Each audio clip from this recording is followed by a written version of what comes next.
Welcome student. आइए आज हम इस वीडियो के माध्यम से जानेंगे कि 8th ग्रेड अभ्यास पुस्तिका कक्षा 5 विषय हिंदी के पाठ 17 राष्ट्र प्रहरी, पाठ 19 रानी अवंतीबाई और पाठ 20 उज्जैनी, जो पेज नंबर 39 से लेकर के 47 तक इन पाठों के हम प्रश्नों को बहुत ही आसान तरीके से हल करेंगे। इसके पूर्व भी हमने चर्चा की है कि जब भी हम 8th ग्रेड अभ्यास पुस्तिका को हल करें तो हमें साथ में अपनी पाठ पुस्तिका रखना है। चलिए हम पाठ पुस्तिका की मदद से इन प्रश्नों को हल करते हैं बहुत ही आसान तरीके से। पाठ 17 राष्ट्र प्रहरी, अति लघुत्तरी प्रश्न है। एक शब्द या एक वाक्य में उत्तर लिखिए। प्रश्न 1, नौसेना को और किस नाम से जाना जाता है? यह जो प्रश्न है पृष्ठ क्रमांक 110 अनुच्छेद 2 में इसका वर्णन दिया गया है। नौसेना को हम जल सेना के नाम से जाना जाता है।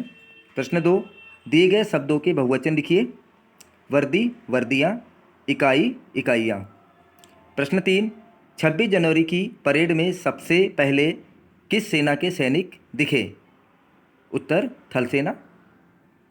लघुत्तरी प्रश्न 3 से 4 पंक्तियों में उत्तर लिखिए। प्रश्न 4, रेगिस्तान की परिस्थितियों का वर्णन अपने शब्दों में कीजिए। यह जो प्रश्न है पृष्ठ क्रमांक 110 का अनुच्छेद 2 में इसका वर्णन दिया गया है।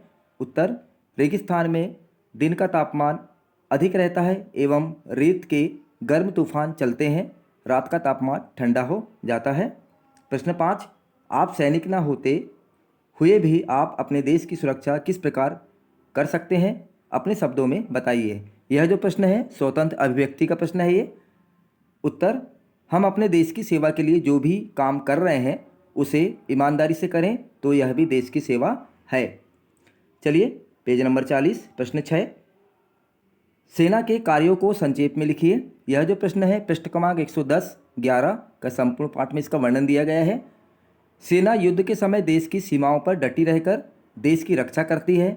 संकट के समय सेना नागरिकों को सुरक्षित स्थानों पर ले जाती है और उनके लिए अन्न, वस्त्र आदि की मदद करती है। दीर्घोत्तरी प्रश्न 8 से 10 पंक्तियों में उत्तर लिखिए। प्रश्न 7, यदि आपको सैनिक बनने का अवसर मिले तो आप किस सेना में भर्ती होना चाहेंगे? एक सैनिक के रूप में अपने विचार संक्षेप में लिखिए। यह भी प्रश्न हमारा स्वतंत्र अभिव्यक्ति का है। बच्चा अपनी स्वतंत्र अभिव्यक्ति यहाँ पे व्यक्त करेगा कि वो क्या बनना चाह रहे हैं और उनकी क्या बनने की मंशा है। उत्तर, यदि मुझे सैनिक बनने का अवसर मिले तो मैं थल सेना में जाना चाहूँगा और अपने देश की सेवा करूँगा। सैनिक बनकर अपने देश को दुश्मनों की बुरी नज़र से बचाऊँगा और जो भी मेरे देश पर आंख उठाकर देखेगा तो मैं अपने प्राणों की परवाह किए बिना हर संभव प्रयास करूँगा कि देश या देशवासियों पर कोई भी संकट ना आए। चलिए आगे बढ़ते हैं। पेज नंबर 41 मूल्यांकन 13 अति लघुत्तरी प्रश्न है। एक शब्द या एक वाक्य में उत्तर लिखिए। प्रश्न 1, नौसैनिक सफ़ेद वर्दी पहनते हैं। इस वाक्य में आए विशेषण शब्द को लिखिए। तो इस वाक्य में विशेषण शब्द सफ़ेद है। लघुत्तरी प्रश्न 3 से 4 पंक्तियों में उत्तर लिखिए। प्रश्न 2, पाठ के अनुसार देश के युवक और युवतियाँ किस प्रकार देश का गौरव बढ़ा सकते हैं? स्पष्ट कीजिए। उत्तर, विद्यालय के कठोर अनुशासन के वातावरण में प्रशिक्षित होकर ये युवक और युवतियाँ हमारे देश की सेनाओं का गौरव बढ़ाते हैं। दीर्घोत्तरी प्रश्न 8 से 10 पंक्तियों में उत्तर लिखिए। प्रश्न 3, 26 जनवरी की परेड के विषय में 8 से 10 पंक्तियाँ लिखिए। यह जो प्रश्न है पृष्ठ क्रमांक 110 का अनुच्छेद 1 में इसका वर्णन दिया गया है। उत्तर, 26 जनवरी की परेड का दृश्य मनोहारी होता है। 26 जनवरी की परेड में सर्वप्रथम थल सेना की टुकड़ी कदम से कदम मिलाते चलती है। कतारों में चलने वाले घोड़े, ऊंट की शान ही निराली होती है। परेड मुख्य अतिथि को सलामी देते हैं और अपने शौर्य का प्रदर्शन करते हैं। चलिए आगे बढ़ते हैं। पेज नंबर 42 पाठ 18 रानी अवंतीबाई। अति लघुत्तरी प्रश्न, एक शब्द या एक वाक्य में उत्तर लिखिए। सूरमा शब्द का अर्थ लिखिए। इसका उत्तर है वीर। प्रश्न 2, रामगढ़ की रानी अवंतीबाई की कहानी कौन सुना रहा था? उत्तर, वयोवृद्ध बाबा थान सिंह। ये रामगढ़ की रानी की कहानी सुना रहा था। प्रश्न 3, शब्दों को उचित क्रम में रखकर सही वाक्य बनाइए। गए मौन हो इतना बाबा थान सिंह कहकर। यह जो वाक्य हमारा अव्यवस्थित वाक्य है इसको हम स्टेटमेंट सेंटेंस, इस वाक्य को हम सही क्रम में जमा कर सही वाक्य बनाएंगे। उत्तर, इतना कहकर बाबा थान सिंह मौन हो गए। लघु उत्तरीय प्रश्न 3 से 4 पंक्तियों में उत्तर लिखिए। प्रश्न 4, रानी टीला क्यों प्रसिद्ध है? उत्तर, अवंतीबाई की चिता को अग्नि दी गई। उनके साथियों ने पत्थरों का एक स्मारक बनाकर उन्हें अपनी श्रद्धांजलि दी। यह टीला रानी टीला के नाम से जाना जाता है। चलिए आगे बढ़ते हैं, पेज नंबर 43। प्रश्न 5, अवंतीबाई के चरित्र की विशेषताओं को अपने शब्दों में लिखिए। उत्तर, अवंतीबाई एक वीर, साहसी, निडर, स्वदेशी प्रेमी महिला थी। प्रश्न 6, रानी अवंतीबाई ने अंग्रेजों से बदला लेने के लिए क्या किया? उत्तर, रानी अवंतीबाई ने अंग्रेजों से बदला लेने के लिए लोगों को संगठित किया। चलिए आगे बढ़ते हैं, दीर्घोत्तरीय प्रश्न 8 से 10 पंक्तियों में उत्तर लिखिए। प्रश्न 7, रानी अवंतीबाई के बलिदान की कहानी अपने शब्दों में लिखिए। यह जो प्रश्न है हमारा 115, 16, 17 पेज नंबर में दिया गया है, जो संपूर्ण पाठ का इसमें विश्लेषण वर्णन किया गया है। उत्तर, रामगढ़ की अवंतीबाई बड़ी ही बहादुर थी। उनके पति विक्रमजीत सिंह को अल्पवयस्क बताकर गद्दी से हटा दिया गया, तो शोक के कारण उनका निधन हो गया। फिर रानी अवंतीबाई ने अंग्रेजों से बदला लेने की ठान ली और उन्होंने अंग्रेजों को बाहर निकाल स्वयं शासन किया। अंग्रेजों से युद्ध करते समय उन्हें एक गोली पैर में लग गई और वे अंग्रेजों की बंदी नहीं बनना चाहती थी, इसलिए उन्होंने स्वयं को कटार घोंप ली और वीरगति को प्राप्त हो गई। चलिए आगे बढ़ते हैं, पेज नंबर 44 मूल्यांकन 14 अति लघु उत्तरीय प्रश्न, एक शब्द या एक वाक्य में उत्तर लिखिए। प्रश्न 1, गांव में संध्या के समय जहां कई लोग एकत्रित होकर बैठते हैं उस स्थान को क्या कहते हैं? उत्तर, चौपाल कहते हैं। लघु उत्तरीय प्रश्न 3 से 4 पंक्तियों में उत्तर लिखिए। प्रश्न 2, अंग्रेजों के विरुद्ध कौन कौन लड़ रहे थे? उत्तर, रानी लक्ष्मीबाई, रानी अवंतीबाई, गढ़मंडला के राजा शंकर शाह, मंगल पांडे आदि लड़ रहे थे।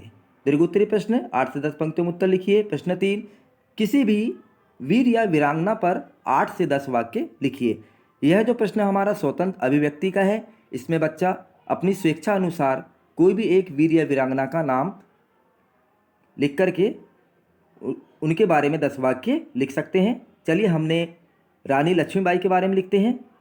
रानी लक्ष्मीबाई एक महान वीरांगना थी। रानी लक्ष्मीबाई बचपन से युद्ध कला में निपुण थी। उनका जन्म 19 नवंबर 1828 को वाराणसी में हुआ था। उनके पिता का नाम मोरोपंत तांबे और माता का नाम भागीरथी बाई था। रानी लक्ष्मीबाई के बचपन का नाम मणिकर्णिका था, लेकिन उन्हें प्यार से मनु कहा जाता था। अंग्रेजों को सबक सिखाने के लिए उन्होंने मैं अपनी झांसी नहीं दूंगी यह घोषणा की थी।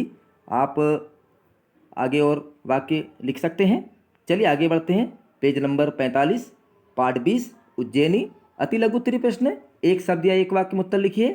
प्रश्न 1, महाकाल मंदिर कहाँ है? उत्तर, महाकाल मंदिर उज्जैन में है।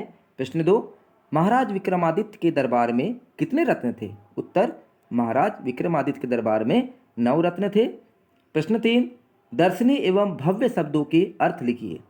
दर्शनी देखने योग्य और भव्य का अर्थ होता है विशाल। लघु उत्तरीय प्रश्न, प्रश्न 4, उज्जैनी के प्रमुख दर्शनीय स्थलों के नाम लिखिए। उत्तर, महाकालेश्वर मंदिर, गोपाल मंदिर, हरिसिद्धि देवी मंदिर, कुंभ मेला। यह जो प्रश्न है पृष्ठ क्रमांक 127, 28 संपूर्ण पाठ में इसका वर्णन दिया गया है। चलिए आगे बढ़ते हैं, पेज नंबर 46 प्रश्न 5, विद्यालय के बच्चे किस प्रकार उज्जैनी पहुँचे लिखिए। उत्तर, सुबह से बच्चे रेलवे स्टेशन पहुँच गए। सभी ने गुरुजी के सानिध्य में टिकट लिया और रवाना हो गए। प्रश्न 6, वेधशाला किसे कहते हैं? यह जो प्रश्न है पृष्ठ क्रमांक 129 के बॉक्स में इसका वर्णन किया गया है। उत्तर, जहाँ नक्षत्रों एवं ग्रहों की गति, स्थिति आदि का पता लगाया जाता है उसे वेधशाला कहते हैं। दीर्घोत्तरीय प्रश्न, प्रश्न 7, श्री कृष्ण और सुदामा की मित्रता का वर्णन करते हुए सांदीपनी आश्रम के बारे में लिखिए। उत्तर, सांदीपनी आश्रम में श्री कृष्ण, सुदामा एवं बलराम ने श्री सांदीपनी मुनि से शिक्षा ग्रहण की, जो उज्जैन में स्थित है। चलिए आगे बढ़ते हैं, पेज नंबर 47 मूल्यांकन 15 अति लघु उत्तरीय प्रश्न, एक शब्द या एक वाक्य में उत्तर लिखिए। प्रश्न 1, मेघदूत की रचना किसने की? उत्तर, मेघदूत की रचना कालिदास ने की। लघु उत्तरीय प्रश्न 3 से 4 पंक्तियों में उत्तर लिखिए। पाठ 2, पाठ प्रश्न 2, पाठ के आधार पर 12 ज्योतिर्लिंगों के नाम लिखिए। यह जो प्रश्न है पृष्ठ क्रमांक 129 के बॉक्स में इसका वर्णन दिया गया है। उत्तर, सोमनाथ, महाकाल, विश्वनाथ, मल्लिकार्जुन, ओमकारेश्वर, केदारनाथ, भीमशंकर, त्र्यंबकेश्वर, वैद्यनाथ, नागेश्वर, रामेश्वर और कृष्णेश्वर। ये हमारे 12 ज्योतिर्लिंगों के नाम हैं। चलिए आगे बढ़ते हैं। दीर्घोत्तरीय प्रश्न 8 से 10 पंक्तियों में उत्तर लिखिए। प्रश्न 3, विद्यालय के बच्चों द्वारा उज्जैनी में किन किन मंदिरों के दर्शन किए? उन मंदिरों का वर्णन अपने शब्दों में कीजिए। उत्तर, विद्यालय के बच्चों द्वारा उज्जैन में प्रसिद्ध महाकाल मंदिर, हरिसिद्ध मंदिर, छत्री चौक स्थित गोपाल मंदिर जहां राधा कृष्ण और शिवाजी की मूर्ति को देखा गया, और गढ़कालिका देवी मंदिर के दर्शन किए गए। तो इस तरह से हमने सभी प्रश्नों के उत्तरों को बहुत ही आसान तरीके से दिए। आप इसी तरह वीडियो से बने रहें। आपको वीडियो पसंद आया होगा तो आप अधिक से अधिक शेयर करिए, लाइक करिए और इस चैनल को सब्सक्राइब करिए।